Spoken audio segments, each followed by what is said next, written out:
My dear students, previous video जो हम लोग देखे थे एमाइन के ऊपर, उसमें हम लोग डिस्कस कर रहे थे केमिकल प्रॉपर्टीज ऑफ एमाइन।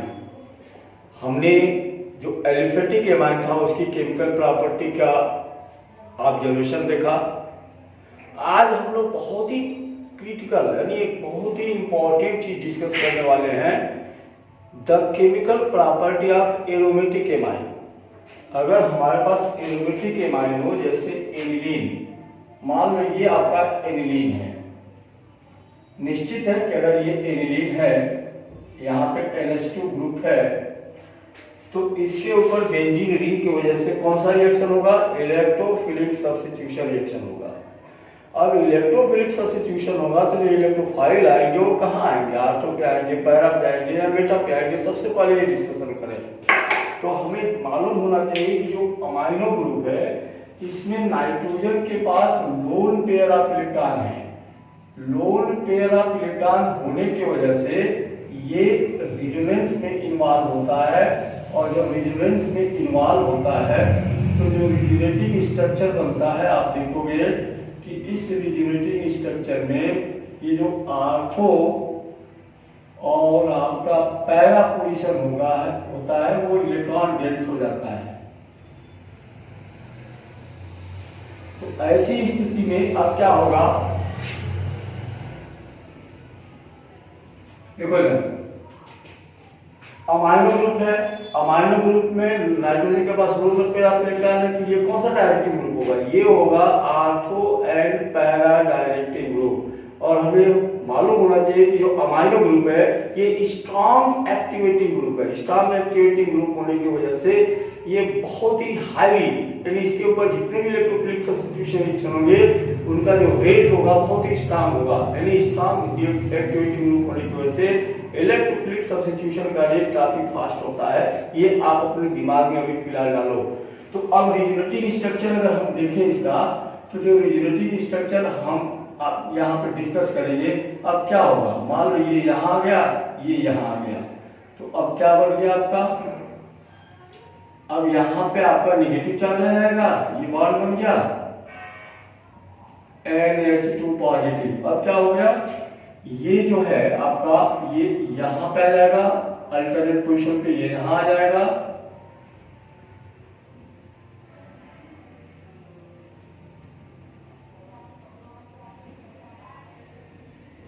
और ये यहाँ आ जाएगा, ये वापस यहाँ आ जाएगा। तो अब आपका जो बॉन्डिंग होगा समथिंग इस टाइप से हो जाएगा। अब ये आपका फर्स्ट रहा, ये आपका सेकंड रहा, ये आपका थर्ड रहा। तो from the resonating structure first, second and third clearly indicate that amino group act as ortho and para directing. Meta position पे नहीं आएंगे इलेक्ट्रोफाइल। और हमने बताया कि अमाइनो एक स्ट्रॉन्ग एक्टिवेटिंग ग्रुप है, जिसकी वजह से बेंजीन पे होने वाला जो एनिलीन के ऊपर जो भी इलेक्ट्रोफिलिक सब्स्टिट्यूशन रिएक्शन करेंगे ये काफी फास्ट होंगे। फास्ट क्यों होंगे? क्योंकि जो अमाइनो ग्रुप है इसमें नाइट्रोजन के पास लोन पेयर ऑफ इलेक्ट्रॉन होने की वजह से इसका जो एक्टिवेटिंग पावर है, ये जो बेंजीन रिंग को एक्टिवेट कर रहा है, ये काफी स्ट्रांगली एक्टिवेट करेगा, जिसकी वजह से रिएक्शन काफी फास्ट होगी।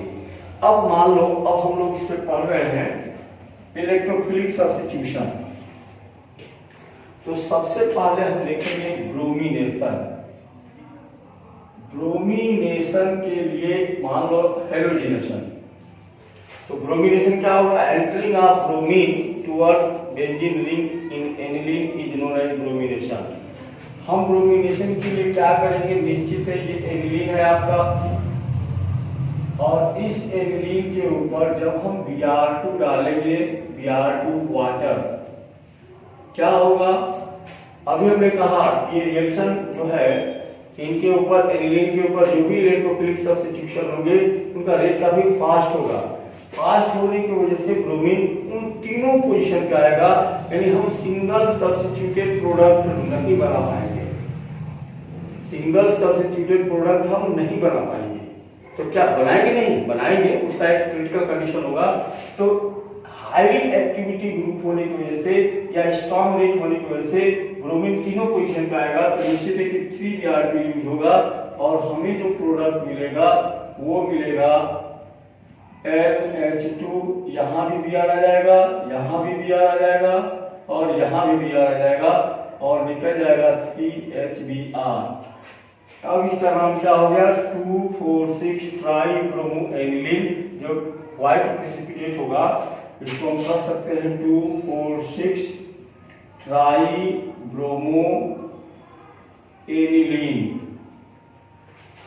हमने क्या कहा कि एनिलीन के ऊपर जितने भी इलेक्ट्रोफिलिक सब्स्टिट्यूशन होंगे, क्योंकि एनिलीन ग्रुप जो है स्ट्रॉन्ग एक्टिवेटिंग ग्रुप होने की वजह से सभी रिएक्शन काफी फास्ट होंगे। फास्ट होने की वजह से we can not stop at para position R, तो और पैरा पोजीशन पे हम रिएक्शन को रोक नहीं सकते हैं। तो इसका परिणाम ये होगा कि जितने भी हाइड्रोजन है, जो भी पॉसिबिलिटीज है, वो तीनों पोजीशन पे आएगा, आर्थो पे आएगा, पैरा पे आएगा, आर्थो पे आएगा। इस प्रकार हम सिंगल सब्स्टिट्यूटेड हेलो एनिलीन अगर हमको बनाना हो तो हम इजीली नहीं बना पाएंगे। तो फिर हम बनाएंगे कैसे? निश्चित है कि बनाएंगे इसके एक्टिवेटिंग पावर को डिक्रीज करके। क्या करके? इसके एक्टिवेटिंग पावर को डिक्रीज करके। तो आप याद रखोगे, अगर हमको दे दिया जाए डायरेक्टली एनिलीन और Br2 और H2 लिखा हो तो समझ जाओ कि वहां पे मोनो सब्स्टिट्यूटेड हेलो एनिलीन नहीं बनेगा। पूछेगा क्या कारण है? तो कारण यह है strong activating effect of amino group due to presence of lone pair of electron. तो फिर इसको अगर हमको क्लियर करना है, जैसे मान लो हमको सिंगल सब्स्टिट्यूटेड चाहिए, हमको आर्थो चाहिए या पैरा चाहिए, तो फिर हमको क्या करना होगा? तो उसके लिए हमें सबसे पहले इसको एसाइलेशन करना होगा। एसाइलेशन के द्वारा NH2 ग्रुप के पावर को ब्लॉक करना होगा, उसके पावर को रिड्यूस करना होगा। जैसे हमने एनिलीन लिया, अब हम इस एनिलीन के ऊपर सबसे पहले एसिटल क्लोराइड या एसिटिक एनहाइड्राइड डालेंगे। मान लो हमने डाल दिया CH3COO। एसाइलेशन होगा, एसाइलेशन होगा तो ये क्या बनेगा? निश्चित है कि ये जो बनेगा NH और यहाँ अटैच हो जाएगा COCH3 और निकल जाएगा CH3COOH। अब जब हम ये एसाइलेटेड एनिलीन लेंगे, दैट इज NaCOCH3 लेंगे और इसके ऊपर अब हम Br2 डालेंगे। तो जब Br2 डालेंगे तो अब इसके पावर को हमने रिड्यूस कर दिया है, जिसकी वजह से अब Br2 आर्थो या पैरा पे आएगा। क्योंकि दोनों जगह पे आएगा, पॉसिबिलिटी दोनों जगह पे होगी आने की। तो मान लो आपका आ गया, यहां आ गया आर्थो पोजीशन पे और यहां आ गया आपका पैरा पोजीशन पे, और क्या निकल गया? HBr। ये माइनर होगा और ये मेजर होगा। अब हम क्या करेंगे कि इस COCH3 को हमको क्या करना है? रिमूव करना है। तो रिमूव करने के लिए हम इसकी करेंगे हाइड्रोलिसिस। जैसे ही हाइड्रोलिसिस करेंगे तो निश्चित है कि हाइड्रोलिसिस जब भी आप करोगे तो ये जो COCH3 है, ठीक है, ये OH ले लेगा और ये किसमें कन्वर्ट हो जाएगा? CH3COOH में, और वाटर का H ये ले लेगा और ये बन जाएगा करेस्पॉन्डिंग NH2 में। और अब हमें जो मिलेगा ये मिल जाएगा ortho bromo aniline and para bromo aniline. तो अब इस पॉइंट को आप और कायदे से समझेंगे। When aniline directly treated with halogen, then monosubstituted haloaniline product is not obtained due to strong activating nature of amino group. In this case, if we only use halogen with aniline directly अगर हम use करेंगे तो हमें जो product मिलेगा, all possible जो भी point है, जैसे आर्थो और पैरा के सभी पोजीशन पे हेलो ग्रुप आ जाएंगे। अब हमको अगर मोनो सब्स्टिट्यूटेड बनाना है तो एनिलीन के अमाइनो ग्रुप के उस एक्टिवेटिंग पावर को हमको डिक्रीज करना होगा। डिक्रीज करने के लिए हमको एसाइलेशन यूज करना होगा। एसाइलेशन के लिए एसिटिक एनहाइड्राइड या एसिटल क्लोराइड का रिएक्शन कराएंगे, जिसकी वजह से वो ग्रुप ब्लॉक हो जाएगा, उसका एक्टिवेटिंग पावर डिक्रीज हो जाएगा और ऐसी स्थिति में हमको जो मिलेगा वो मिलेगा a mixture of ortho and para haloaniline. अब ये जो मिलेगा इसकी अब अगर हाइड्रोलिसिस करेंगे तो जो COCH3 ग्रुप है ये एलिमिनेट हो जाएगा, रिमूव हो जाएगा और हम फिर से एनिलीन में उसको बना लेंगे। तो आपको याद रखना है कि aniline first undergoes acylation, then halogenation and after halogenation they again hydrolyse, और जब हम हाइड्रोलाइज करेंगे तो करस्पॉन्डिंग वो हेलो आर्थो हेलो एनिलीन या पैरा हेलोएनिलीन में मिल जाएगा। ओके, अब हम चलते हैं हेलोजिनेशन के बाद नाइट्रेशन पे। निश्चित है नाइट्रेशन के लिए आपको नाइट्रिक एसिड यूज करना है। मान लो हमने ले लिया एनिलीन और इस एनिलीन के ऊपर हमने डाल दिया नाइट्रिक एसिड HONO2। अब यहाँ एक इंपॉर्टेंट टास्क है कि जो नाइट्रिक एसिड होता है स्ट्रॉन्ग ऑक्सीडाइजिंग एजेंट होता है। अगर हम डायरेक्टली नाइट्रेशन भी करेंगे तो कहोगे कि एनिलीन अंडरगो नॉट डायरेक्टली नाइट्रेटेड। इसका जो नाइट्रेशन होगा डायरेक्टली नहीं होगा। क्यों नहीं होगा? क्योंकि नाइट्रिक एसिड एक स्ट्रॉन्ग ऑक्सीडाइजिंग एजेंट है। स्ट्रॉन्ग ऑक्सीडाइजिंग एजेंट होने की वजह से ये एनिलीन को ऑक्सीडाइज कर देगा और हमको करना नाइट्रेशन, तो कहेंगे कि aniline are not directly nitrated with nitric acid.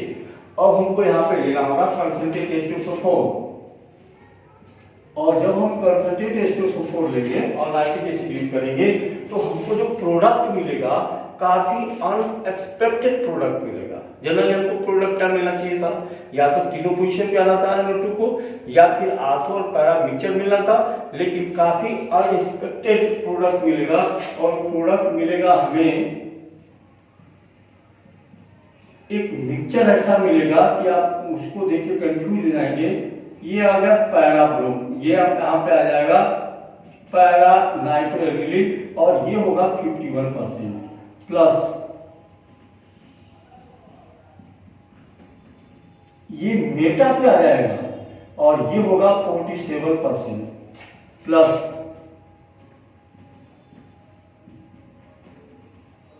और 2% हमको ऐसा मिलेगा जो आर्थो के होगा। तो कहोगे कि when an aniline undergoes nitration in presence of concentrate H2SO4 it get convert into unexpected mixture of 51% para-nitroaniline, 47% meta-nitroaniline and 2% only 2% क्या आर्थो नाइट्रोएनिलीन। तो ये जो मिक्सचर मिला, यहाँ पे एक बहुत ही इंपॉर्टेंट पॉइंट हमसे पूछा जाएगा कि what is the reason to form meta nitro. Meta पे क्यों आया, जबकि एनिलीन क्या है आर्थो और पैरा डायरेक्टिंग ग्रुप है, तो फिर मेटा पे नाइट्रो पोजीशन जो आया है वो क्यों आया है, what is the reason to obtain this type of product. ये बोर्ड के लिए काफी इंपॉर्टेंट क्वेश्चन है। तो अब हम इसका रीजन समझेंगे।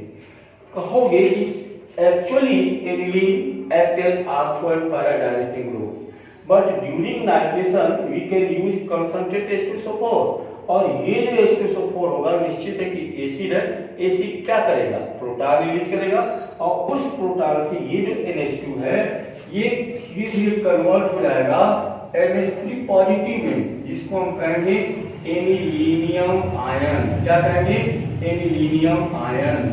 तो due to formation of aluminium ion during nitration by using H2SO4 they become meta directing again।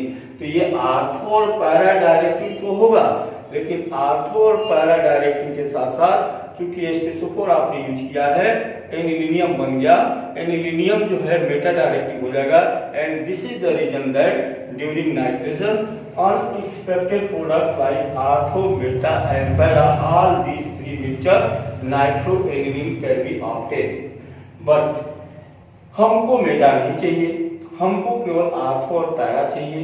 तो फिर हमें क्या करना होगा? निश्चित है कि इस अमाइनो ग्रुप की जो ताकत है, जो बेसिक नेचर है, जो एक्सेप्ट कर रहा है H को और H एक्सेप्ट करके नीलियम बन रहा है, उसको हमको प्रोटेक्ट करना होगा, उसको हमको ब्लॉक करना होगा। फिर इसके लिए क्या करेंगे? सिंपल सी बात है, वही एसाइलेशन, यानी हम जो है एनिलीन को before nitration they are treated with acylating agent like acetyl chloride or acetic anhydride। तो फिर क्या होगा देखें,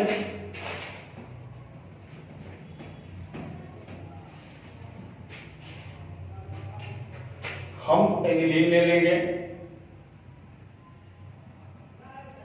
इसके ऊपर मान लो हमने ले लिया CH3COCl, नो प्रॉब्लम। क्या होगा? एसाइलेशन होगा। क्या मिल जाएगा हमें? हमें मिल जाएगा NaHCOCH3 और निकल जाएगा आपका HCl। अब ये मिल जाने के बाद अब हमारा जो अगला काम होगा वो ये होगा कि इनके ऊपर हम अगेन क्या करेंगे? इनके ऊपर अगेन जब हम नाइट्रेशन करेंगे,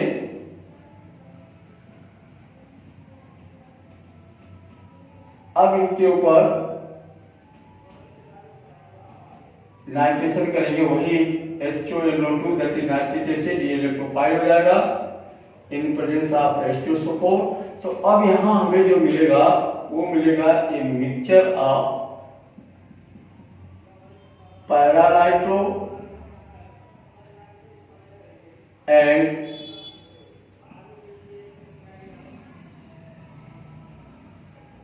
आर्थो नाइट्रो, ये मिल जाएगा और क्या निकल जाएगा? H2। अब ये जो मिक्सचर हमको मिला, ये चूंकि ये मेजर होगा और ये क्या होगा? माइनर होगा। अब इनका हम अगेन हाइड्रोलिसिस करेंगे और जैसे ही हम हाइड्रोलिसिस करेंगे तो फिर वही होगा कि जो ये एसिटल ग्रुप यहाँ है वो रिमूव हो जाएगा। कैसे रिमूव होगा? हाइड्रोलिसिस का मतलब H और OH, H यहाँ आ जाएगा, OH ले लेगा और क्या मिल जाएगा हमें? प्रोडक्ट ये मिल जाएगा NH2, यहाँ पे आ जाएगा NO2 प्लस NH2, यहाँ पे आ जाएगा आपका NO2 और निकल जाएगा CH3COOH। तो हम कहेंगे aniline if directly undergoes nitration, then unexpected product like a mixture of orthonitro, paranitro and metanitro are produced। Meta-nitro का परसेंटेज 47% होगा, बहुत कम नहीं होगा, जबकि आपका पैरा जो होगा 51% होगा, आर्थो जो होगा 2% होगा। तो अब हमने कहा कि इसका रीजन क्या है? हमसे दो चीजें यहाँ पूछा जाएगा, एक पूछा जाएगा कि रीजन क्या है। तो रीजन इज, जो रीजन है वो ये है कि जो आप नाइट्रेशन के लिए H2SO4 यूज कर रहे हो, तो H2SO4 के प्रोटॉन रिलीज करने की वजह से जो अमाइनो ग्रुप है वो किसमें बदल जाएगा? एनिलीनियम आयन बना लेगा, NH3 पॉजिटिव में कन्वर्ट हो जाएगा। और ये जो NH3 पॉजिटिव होगा अब ये उल्टा हो जाएगा, अब ये एक्टिवेट के बजाय बेंजीन रिंग को डीएक्टिवेट करेगा। तो जब डीएक्टिवेट करेगा तो ऐसी स्थिति में आने वाला इलेक्ट्रोफाइल कहाँ पे प्रीफर करेगा? मेटा पे करेगा, क्योंकि आर्थो और पैरा पे इलेक्ट्रॉन डेंसिटी क्या होंगे? डिक्रीज होंगे। तो इस तरीके से ये मिक्सचर हमको मिला। ये पहले उस क्वेश्चन का जवाब है। फिर अगर हमसे पूछा जाए कि हाउ कैन प्रिवेंट इट, कैसे हम इसको रोक सकते हैं कि मेटा पे न बने, तो मेटा पे न बनने के लिए हमको क्या करना है कि सबसे पहले एनिलीन का बिफोर नाइट्रेशन एसाइलेशन करना है। एसाइलेशन करेंगे तो जो एसिटिल ग्रुप है वो NH को ब्लॉक कर देगा, जिसके वजह से ये H2SO4 के H को एक्सेप्ट नहीं कर पाएगा। और अब इसके ऊपर जब हम नाइट्रेशन करेंगे तो हमें ये mixture only ortho and para nitro मिलेगा। आर्थो और पैरा जो नाइट्रो मिलेगा उसमें हम देखेंगे कि जो पैरा होगा वो मेजर होगा और जो आर्थो होगा वो माइनर होगा। ऐसा क्यों? क्योंकि ये दोनों एक दूसरे के ट्रांस पोजीशन पे हैं। ट्रांस पोजीशन होने की वजह से इनकी स्टेबिलिटी ज्यादा होगी और इसीलिए इनका जो क्वांटिटी होगा वो मेजर क्वांटिटी होगा। जबकि ये दोनों एक दूसरे के नजदीक है, नजदीक होने की वजह से रिपेल करेंगे, रिपेल होने की वजह से इनका जो क्वांटिटी हो जाएगा वो माइनर होगा। अब हमको इसको NH2 में कन्वर्ट करना है, तो इसकी हम हाइड्रोलिसिस करेंगे, और जैसे ही हम हाइड्रोलिसिस करेंगे निश्चित है कि हमको क्या मिल जाएगा, पैरा नाइट्रोएनिलीन एंड ऑर्थो नाइट्रोएनिलीन मिल जाएगा, और जो COCH3 और CH3 COH के रूप में रिमूव हो जाएगा। ओके,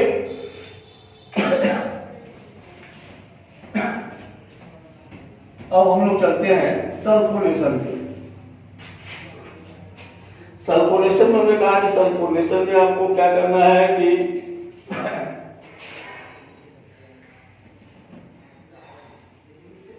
सल्फोनेशन का सिंपल मीनिंग हुआ entering of sulphonic group.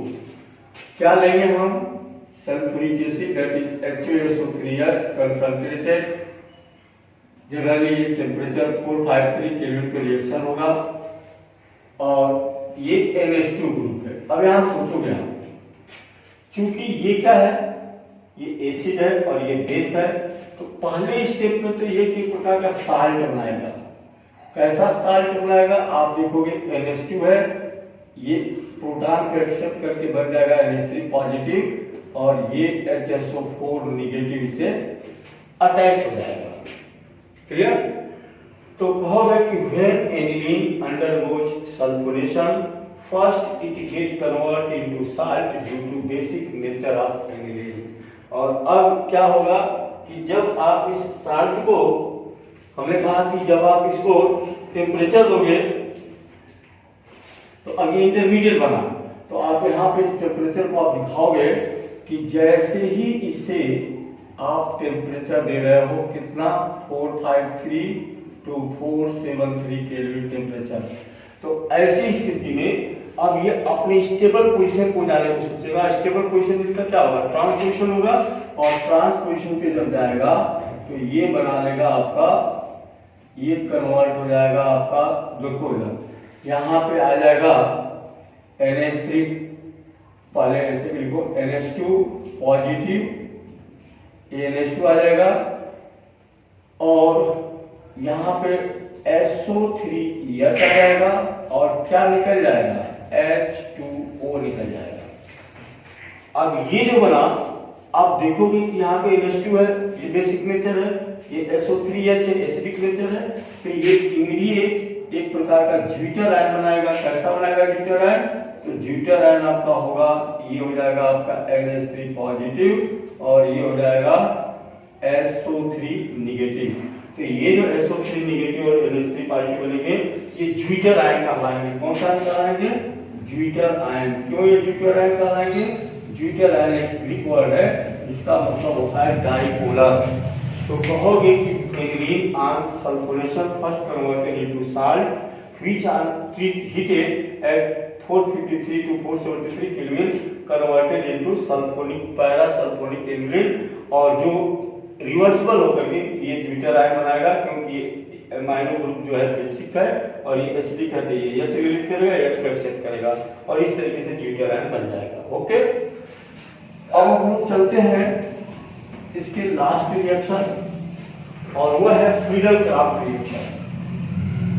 Friedel craft reaction, तो हमें मालूम है कि अगर ये एनिलीन है और ये बेसिक नेचर है, और हम यूज करने वाले हैं यहाँ पे एटलीस्ट AlCl3, तो हम कहेंगे कि aniline does not undergo Friedel craft reaction.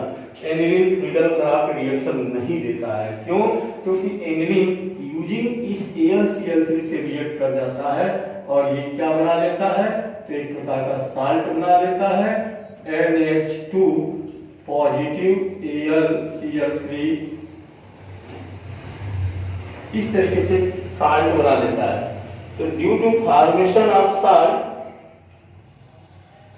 आप ध्यान दोगे, इसको हम कैसे कहेंगे, जैसे हमसे पूछेगा कि एनिलीन फ्रीडल क्राफ्ट रिएक्शन क्यों नहीं देता है, तो कहोगे कि because aniline since basic nature, और इसके पास लोन पेयर ऑफ इलेक्ट्रॉन होता है।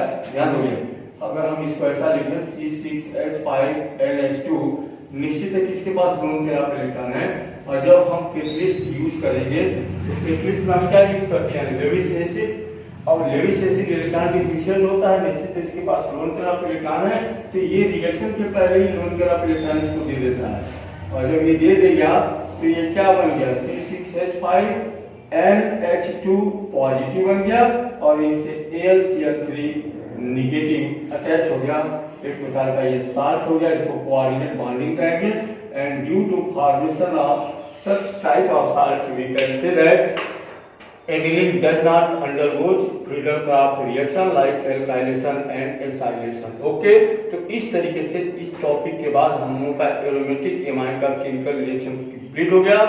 अब हम लोग पढ़ेंगे इसके नेक्स्ट टॉपिक जिसका नाम होगा डायजोनियम साल्ट। Okay, thanks.